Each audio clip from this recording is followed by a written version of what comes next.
going to hell and I'm going to heaven. Why don't you help them to get on the same roller coaster with you?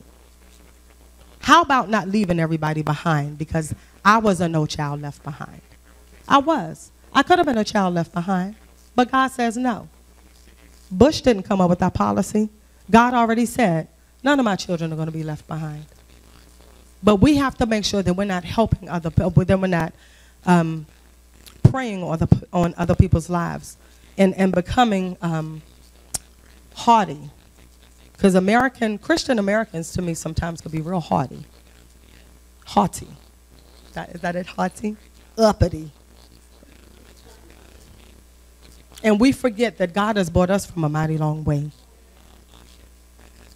And we act like our paths have been clean. Please. I don't care how many wigs you put on, Yvette. When you take it off, you're the same one that was born October 16th, 1967, and I know you from the inside out. I know what I've done in your life, and I know what I have purpose for you to do. I was telling my mom I have a play auntie and uncle. We lived in California. They lived in California. They're from D.C., but they lived in California. And they moved back out here to Pasadena. And then I'm going to close out. And my Uncle Dean, I call him my Uncle Dean.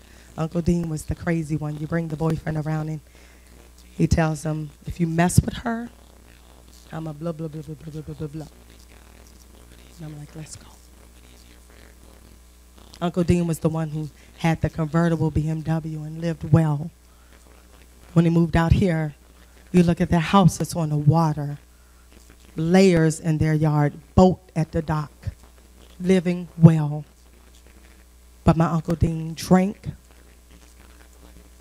and he fought Christianity.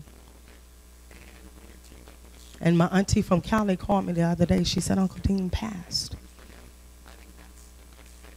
And the only thing I could think about yesterday was my uncle saved? They didn't go to church. And I know that might not have been the first thing outside of a family member. I'm wondering, did anybody he was diagnosed with liver cancer and was given 2 weeks left to live. They amputated his leg, and that wasn't the problem. But y'all see what I mean? I sat there and said, Yvette, how many times did you ask Uncle Dean to come to church? Well, I asked when Yvette, I'm like, Lord, I got to go through this. You don't want to bug people, but you want to let them know